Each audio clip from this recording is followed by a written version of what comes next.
Hallo, da sind wir wieder.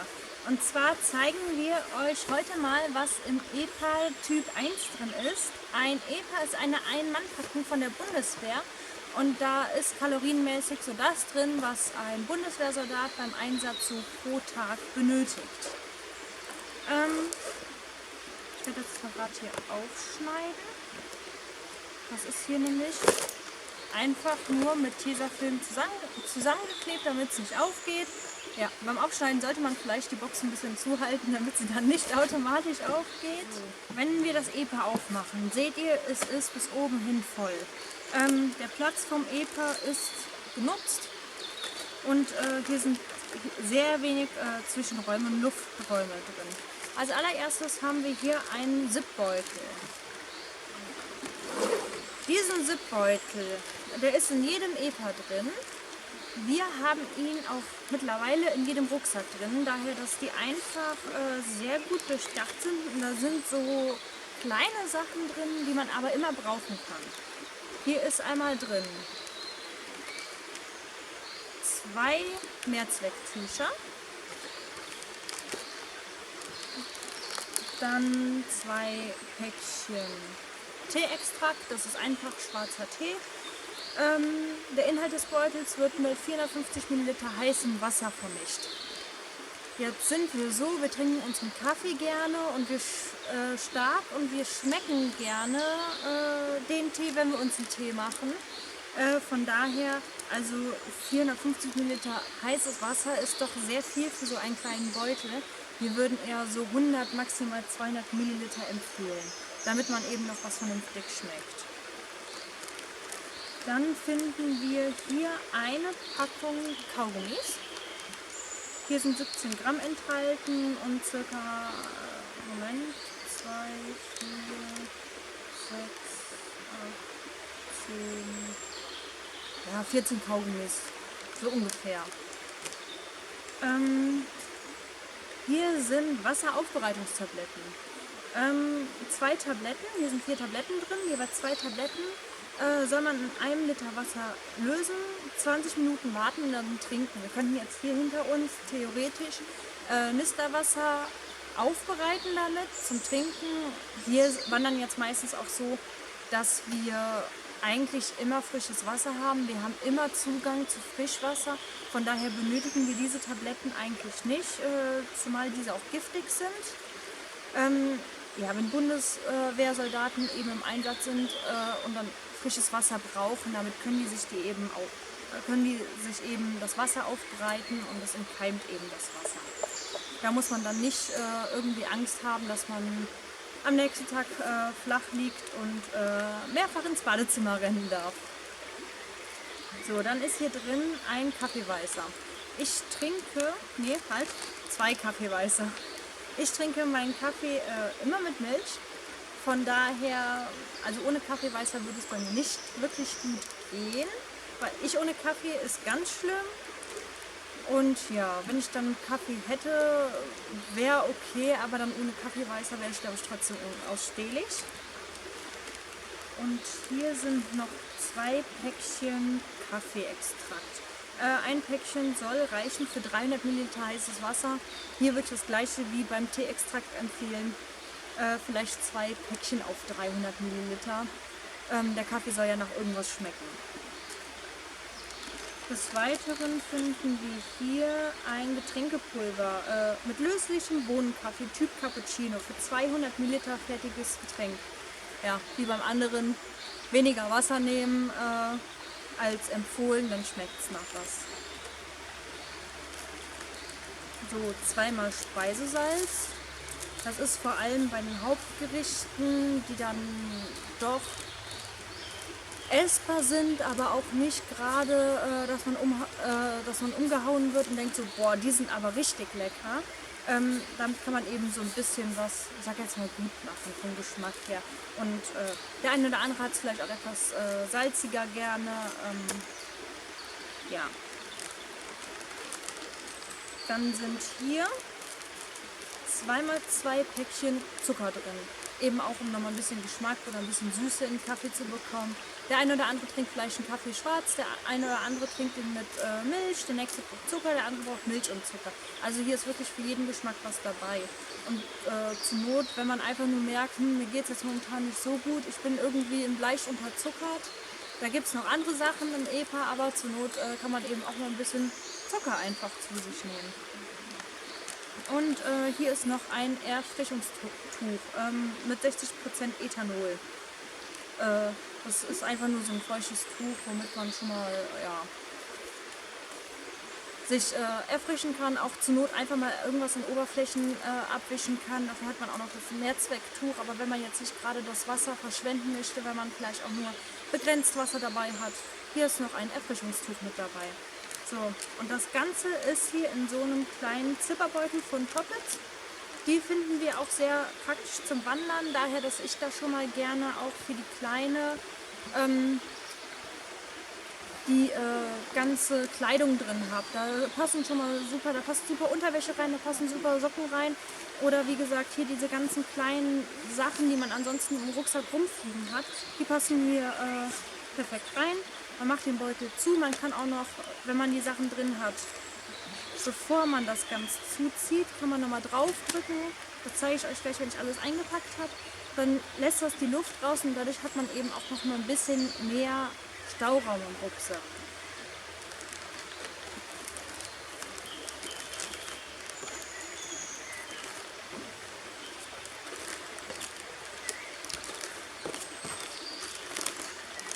So, ich habe jetzt alles eingepackt und hier seht ihr, wie viel Luft da noch drin ist. Und ich sage jetzt mal so, wenn hier was Nasses drin ist, das ist total egal, der Rucksack bleibt trocken. Von daher, wenn da Luft drin ist, die Luft bleibt drin, egal was du machst. Du kannst jetzt hier drauflegen, Luft bleibt drin.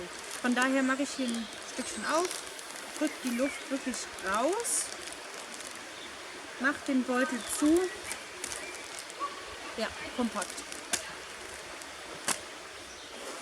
So, dann geht es weiter hier im EPA. Es gibt 4 Päckchen isotonisches Getränkepulver. Und zwar einmal mit Zitronengeschmack, Grapefruit, Exotikgeschmack und Orangengeschmack. Wir finden Zitronengeschmack, Orangengeschmack ist dieses normale Isogetränkepulver, welches man kennt. Grapefruit, den Geschmack kennt man auch, aber eher von vielleicht auch Säften. Und Exotikgeschmack, das schmeckt echt danach, was da drauf steht. Also es ist nicht so, dass es nach Multivitaminsaft oder so schmeckt, sondern es schmeckt so nach einer Art Ananas, Mango, wirklich nach so etwas ganz Exotischem. Sehr lecker und ein Päckchen reicht für 500 Milliliter Wasser. Wir rühren es meistens direkt im Becher an, auch so ungefähr, ja, ich sage jetzt mal nach Gefühl. Wir schütten einfach ein bisschen Pulver rein, rühren es mit Wasser an. Sehr lecker zwischendurch und mal was anderes, anstatt immer nur Wasser zu trinken. Obwohl ich sagen muss, wir sind meistens Wassertrinker, aber die gehen ganz gut. Ein Streichholzbrief. Wir haben einen Gaskocher mit Zünder dabei, wir haben auch meistens Feuerzeuge dabei, aber es ist immer mal die Situation, dass man das Feuerzeug verlegt hat, dass der Anzünder beim Gasgrill nicht geht. Feuerzeuge oder hier so ein Streichholzbrief kann man immer gebrauchen und von daher packen wir das nämlich noch hier in unsere kleine Tüte, die wir, wie am Anfang des Videos schon gesagt haben, in jedem Rucksack drin haben. Einfach, dass man mal ein bisschen Zucker dabei hat, dass wir einfach mal ein bisschen Salz dabei haben, Streichhölzer dabei haben oder einfach mal ein Tuch, um irgendetwas abzuwischen. So. Dann ist hier noch ein Fruchtmix Exotik drin. Und zwar ist hier eine Cranberry-Zubereitung drin, hier sind Bananenchips drin, kandierte Papaya-Würfel, kandierte Ananaswürfel, kandierte Mangowürfel und Reismehl. Super zum Zwischendurch, zum Snacken. 50 Gramm ist jetzt für uns 3 beim Wandern auch gut machbar und ist eben mal ein bisschen was an Abwechslung. Und das ist eben wie mit allem getrockneten oder Obst oder auch mit den hier kandierten Ananasse, Mangowürfel etc. Entweder man mag es oder man mag es nicht. Es gibt Leute, die essen lieber frisches Obst. Aber wer sowas mag, das ist zu empfehlen. So. Hier sind Cookies. Und diese Cookies sind echt lecker. Das sind einfach nur Cookies mit Kakao. Die sind ungefähr so groß wie ein Fingernagel. Das ist mein Ringfinger, keine Angst. Also echt so groß wie ein Fingernagel. Die kann man super gut einfach gerade so snacken und die sind sehr, sehr lecker. Ja, so eine Packung ist auch sehr schnell leer. So, hier ist Roggenschrotbrot und zwar geschnitten drin. Wir nehmen dieses Roggenschrotbrot gerne so zum Wandern, für einfach mal zwischendurch zu essen. Wir sind auch, ich muss sagen, Körnerbrot-Fans. Wir essen gerne Pumpernickel, wir essen sehr gerne dunkles Brot, wir essen gerne Körnerbrot. Es sind dünne Scheiben. Man schmeckt wirklich, wenn man Normalbelag drauflegt, schmeckt man guten Belag, man hat was zum Kauen und es gibt unheimlich viel Energie. Was ich jetzt schade finde, es gibt hier einen Brotaufstrich Chili Pfeffer. Das kann man als Butter nehmen. Das ist auch ein Butterprodukt mit Chili und Pfeffer. Wir haben es jetzt noch nicht probiert. Die Verkostung machen wir in einem separaten Video mit euch. Es gibt leider keine Butter. Das heißt, entweder man nimmt diesen Brotaufstrich mit Chili und Pfeffer für aufs Brot, man hat selbst Butter dabei, oder jetzt Soldaten im Einsatz muss man eben auf Butter verzichten. Und Butter hätte ich mir schon echt gerne da noch irgendwie drin gewünscht oder wenigstens ein bisschen Margarine. Ich bin jetzt auch kein Margarinen-Fan, aber wäre vielleicht eine Alternative. Dann für aufs Brot gibt es hier einmal Bierwurst und einmal Leberwurst. Das ist einfach eine feine Streichleberwurst. Wir finden sie sehr lecker und die Bierwurst ist eben, ja, normale Bierwurst. Es ist eben verpackt, es ist aber haltbar auf der anderen Seite und man kann es wirklich gut essen. Also selbst ich als keine Bierwurstesserin und so esse sie gerne. Die kann man schön in Scheiben schneiden, etwas dicker drauflegen. Und die Leberwurst reicht locker für 3 Scheiben Brot. Dann aber auch so belegt, dass man wirklich gut was schmeckt. Personen, die eher was Dünnes drauf schmieren wollen an Belag, die schaffen damit vielleicht sogar 4 oder 5 Scheiben Brot. So. Und dann für den süßen Gaumen ist hier einmal schwarze Johannisbeerkonfitüre und Sauerkirschkonfitüre. Ist normale Marmelade, sind Stücke mit drin, super lecker. So, für zwischendurch ist hier ein Energieriegel drin mit Cranberries. Das ist ein Müsli-Riegel. Man muss auch kauen, aber durch die Cranberries sehr fruchtig und sehr, sehr lecker. Also eigentlich wie so ein normaler Frucht-Hafer-Müsli-Riegel. Jetzt kommen wir neben dem Kaffee zu meinem persönlichen Highlight, und zwar Schokolade. Schokoriegel, pro Schokoriegel 25 Gramm. Es ist dunkle Schokolade. Sehr gut, wenn man Hunger auf Schokolade hat, dann hat man nämlich keinen Hunger mehr wirklich auf Schokolade. Bei einer Tafel Vollmilchschokolade, egal welche, oder Nussschokolade, kann ich eine Tafel essen. Ja, noch eine Tafel geht auch noch rein. Ja, also ich als Schokoladenfan, mir reicht ein Riegel. Man braucht auch Zähne schon allein, um diesen Riegel durchzubeißen, um diese Schokolade durchzubeißen. Ich weiß nicht, wie stark die zusammengepresst ist, aber ja, sehr lecker. So, Thunfisch mit Limette und Pfeffer. Oder wie wir sagen, Mau. Und zwar, allein schon die Packung erinnert einen an Katzenfutter. Reißt man diese Packung auf, kommt einem direkt ein Thunfischgeruch entgegen. Erinnert einen auch an Katzenfutter dann in dem Augenblick. Von daher nennen wir es Mau. Und also alleine mit Limette und Pfeffer sehr lecker. Empfehle ich euch mal für vielleicht zu Hause oder wenn ihr unterwegs seid, eine Dose Thunfisch dabei habt. Einfach ein bisschen mit Limette dran, frisch gemahlenen Pfeffer. Der ist nämlich hier mit drin. Ja, schmeckt sehr gut. Ich kann mir das auch vorstellen, wenn man Nudeln macht und das einfach unterheben möchte oder so. Oder einfach für einen Salat. Wenn man wandern ist, schon mal vielleicht einen grünen Salat drankommt oder so. Super lecker. Kann ich empfehlen. Pork Jerky mit Curry. Sehr lecker. Also wir hatten letztens Beef Jerky. Das waren so Platten, die man kaum kauen konnte. Hier die Packung habe ich alleine auch sehr schnell leer.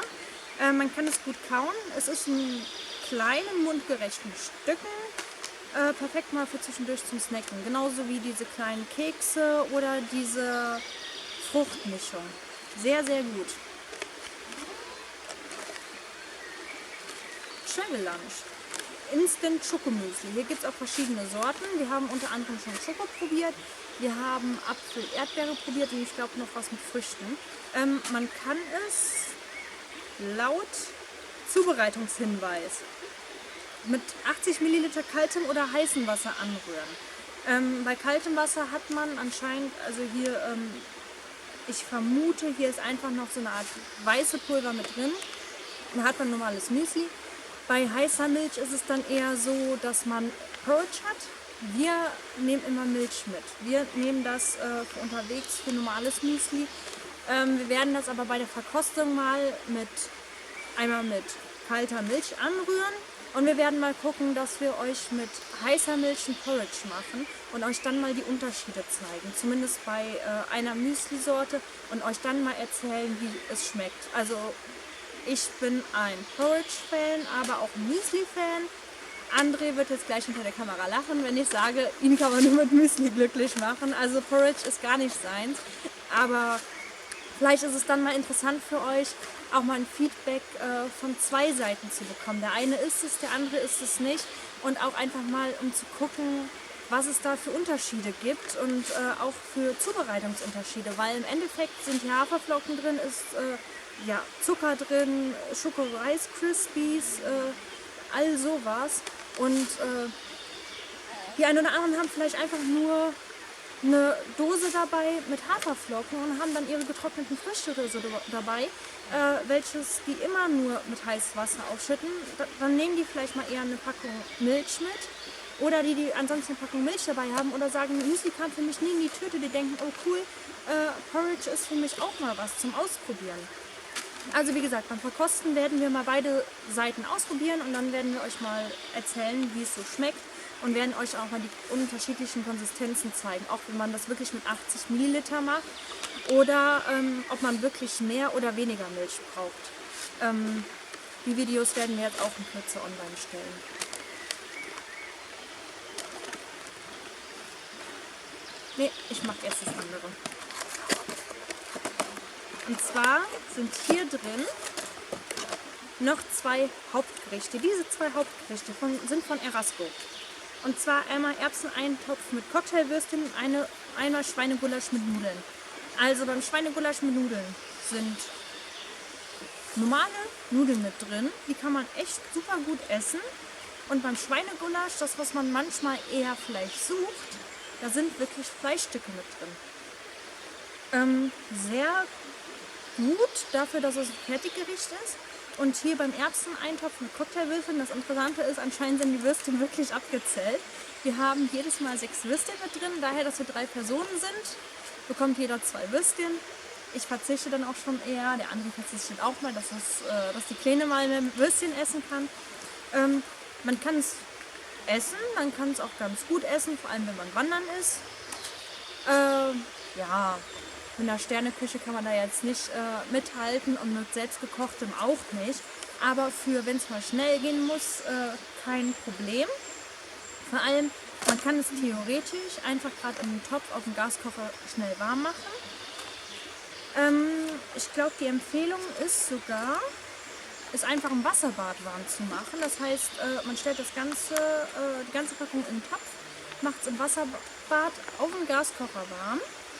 Wir haben es auch schon so gemacht, wir haben immer eine große Thermoskanne dabei, dann haben wir die gefaltet, haben die in die Thermoskanne gesteckt, haben kochendes Wasser drüber gefüllt und die Thermoskanne zugeschraubt. Wenn wir Hunger hatten, haben wir gerade die Packung aus der Thermoskanne geholt, aufgemacht, in 3 Portionen geteilt und dann haben wir es gerade schnell gegessen. Dann hatten wir innerhalb von kürzester Zeit wirklich gekocht.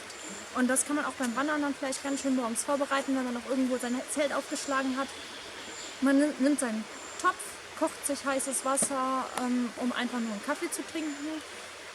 Dann stellt man in der Zeit, wo man einen Kaffee trinkt, einfach nochmal einen Topf heißes Wasser an und steckt diese Beutel in die Thermoskanne und hat dann einfach nur für unterwegs, entweder mittags, nachmittags oder abends, schnell gekocht. So, und was ich eben auf Seite gelegt habe, weil ich es gerne zuletzt zeigen wollte, weil es auch eben etwas ist, was man nach den Hauptgerichten eher isst, ist Mousse au Chocolat. Die hat mich komplett vom Hocker gehauen. Ich hätte gedacht jetzt so, ja okay, das ist so quasi, als wenn man ein bisschen Kakaopulver mit Wasser anmischt und dann ist gut. Also die sollst du auch eigentlich mit Wasser anmischen und zwar mit 100 ml kaltem Wasser und 10 Minuten ziehen lassen. Wir haben jetzt immer haltbare Milch dabei ein bisschen. Wir haben es bisher immer abgemessen und 2 Päckchen zusammengeschüttet und dann haben wir diese Mousse Schokolade gemacht. Nach dem Essen 2 Päckchen für 3 Personen. Ja, man muss gegen Ende wirklich ein bisschen kämpfen. Die haut einen um, sie ist mächtig, aber auch wirklich, wirklich lecker. Sie schmeckt total schokoladig und das, was man hier innerhalb von 10 Minuten mit kaltem Wasser machen kann, also nicht wirklich vergleichbar mit selbstgemacht, aber schon sehr nah dran. Die ist wirklich, wirklich lecker. So, wie ihr seht, das ganze EPA ist leer. Das war jetzt einmal ein EPA-Inhalt. Hier ist noch ein Zettel drin, was alles drin sein kann. Also hier ist immer drin ein Fertiggericht. Nee, Moment, 2 Fertiggerichte sind hier drin. Hier ist ein Müsli drin. Es ist immer ein Roggenschrotbrot drin. Es ist immer ein Brotaufstrich drin. 2-mal Wurst ist drin. Thunfisch ist immer drin. 2-mal Konfitüre. Ein Dessert ist immer drin. Ein Energieriegel ist drin. Ein Fruchtmix ist hier drin. Cookies sind hier drin. 2 Stücke Schokolade, das sind diese kleinen Schokoriegel, einmal Beef Jerky, 2-mal Kaffee, 2-mal Tee, ein Cappuccino, 4-mal Getränkepulver, 2-mal Gemüsebrühe. Wir hatten hier aber keine Gemüsebrühe drin. Nein. Wir hatten keine Gemüsebrühe hier drin. Müssen mal gucken, vielleicht habe ich die irgendwo aus Versehen auf Seite geräumt. Ein Päckchen Kaugummi, 2-mal Zucker, 2-mal Speisesalz, 2-mal Kaffeeweißer, ein Päckchen Wasser in Keimungstabletten, jedoch aber mit 4 Tabletten, wovon jeweils 2 Tabletten für 1 Liter Wasser sind, einmal ein Streichholzbrief, ein Erfrischungstuch, 2 Mehrzwecktücher und ein Allzweckbeutel, welchen wir auch nicht. Doch, der Allzweckbeutel ist der Zipperbeutel. Und ich packe das jetzt mal alles ein und dann werde ich nochmal gerade nach der Gemüsebrühe suchen. Weil, wie ihr seht, wir haben das Päckchen eben wirklich erst aufgemacht. Und anscheinend haben wir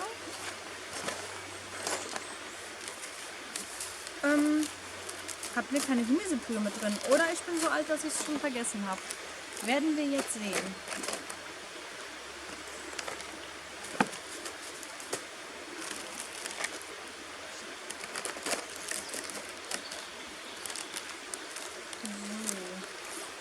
Hier nochmal alles ausräumen.